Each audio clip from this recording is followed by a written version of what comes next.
you got to open this door. And I was like, why is this locked? He goes, there's the person in there. Just be ready. And you could hear two people having a conversation in there. Is there a point where you're dealing with somebody and you, in your own judgment, you say, okay, talking to this person is no good. I need to call an ambulance and get them taken I'll to a share hospital. a story with this kid. And I met him very early on in my career. And now we're both from El Paso. We both graduated in 1990. Okay. He graduated from Coronado High School. I graduated from Canutillo. Ghetto. Yeah, I know what it's like. Hold on. I know what it's like being the black man of the South, dude. There's no joking around, man. And so I didn't become a cop. I graduated from the academy in 1999. So probably late 99, sometime in 2000, I meet this kid named Christian Lance Peters.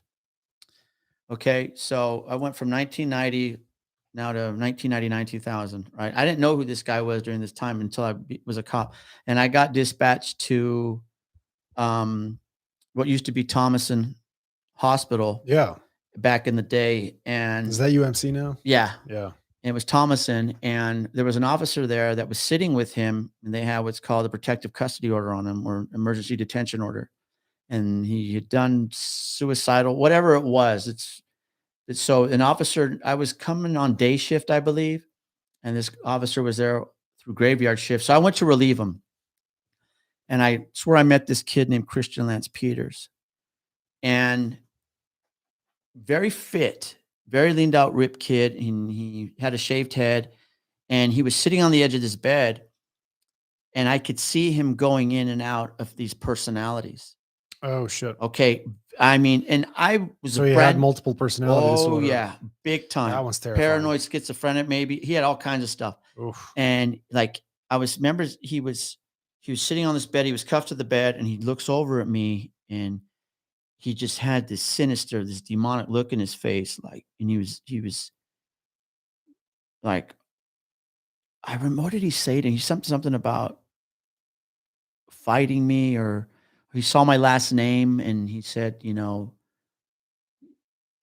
your last name is Lamb. I go, yeah. And he goes, you know, I could slay the lamb. I'm a lion. He was talking some weird shit. Oh, okay, fuck.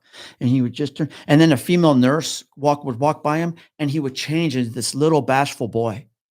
Yes, ma'am. Yeah. The nurse would say, like, no, Christian. God, yeah. And I was just, and then he would turn back to me, and we start talking, and I get his story. And back in 1990, 91, he's with a group of friends, and they decide to rob that 7-Eleven, I think it is, on Westwind. It's on Westwind, Thunderbird area. Right up in that area. There's a Circle K right there. There's a little convenience store. They do an armed robbery. And he gets caught up in the middle of it. And he goes and he does 8 or 9 years on this armed robbery. So he had just gotten out as the time I was becoming a police officer. And prison really messed with his head. But he was telling me that he didn't do the robbery. He was just wrong place at the wrong time with these guys, and he got 8 years or whatever it was. And I'm going, God dang. And I start talking about my background. I said I was in the military. And he says right off the bat, and this is where I got him. And this paid off for the rest of my career and knowing this kid, because I had more run-ins with him throughout my career.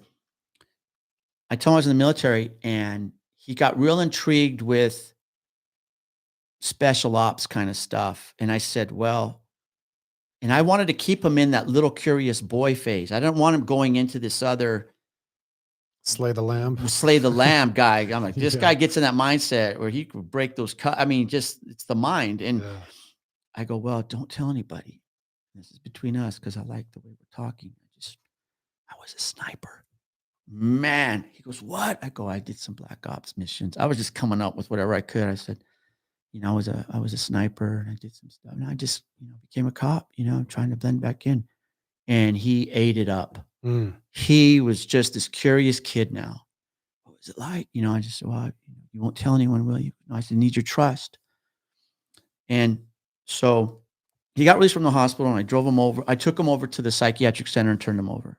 Okay, it was over. A couple years go by. We're out in the Upper Valley. You know where Swan is, Zach White Elementary. It's over. We're over there, off of Riverbend Road, Yeah, kind of by the ghetto side of the Willows. Yeah. Okay, he lived there, and there was a call went out, and mom and son are having a fight, and I hear his name on the radio. I'm like, oh, that's that dude. And I get there, and he's kind of ready to throw down with a couple cops. And I get there, and I'm like, hey, Christian, it's me. Man. He goes, damn. I go, what's up, man? He goes, and he tells him, I want to talk to him. I go, remember our bond? You better. And I only had a few runners with him throughout my career. Another was at a hotel. And he ended up being like a big meth cook and using meth. And I don't know whatever happened to this kid, but you would see he was so out there that one time I met him where I was watching this kid go in and out. But as long as I told him, remember, I shared some info with you, and that's our bond. He always stayed mellow for everybody. Yeah. And it worked. What's his name again? I don't know if Christian Lance Peters. I don't know if you'll find him. I don't even know if he's still alive. No, I don't see him here. I don't imagine this guy would ever be on social media or. Well, maybe there's some. I mean, if he was arrested for armed robbery and. Oh, that was not. I don't know whatever happened to him. He was a big meth guy. He ended up. No, I don't see anything over here, but. I like how you handle those situations, man. You have to, That's man. very smart. Yeah, you have to. We had a call once at this house where it was like an assisted living center for the elderly.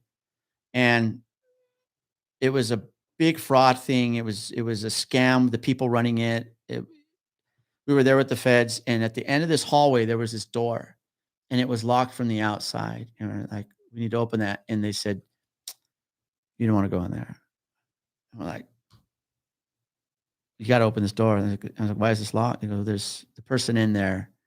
Just be ready. And you could hear two people having a conversation in there. Oh, fuck. You could straight up hear. Oh, my God. You hear the same person. It was the same. It was a little lady. And you could hear in a man's voice, they're here to get you.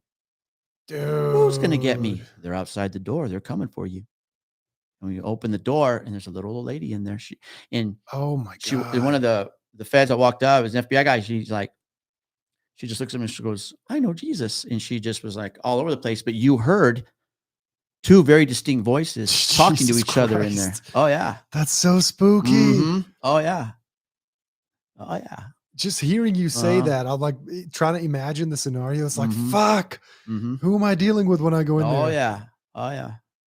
And that's how that Christian Peters kid was when he was going from little boy to this savage lamb slayer. I don't know who, I'm going like, I hope this guy doesn't want to knuckle down because I'm in for it.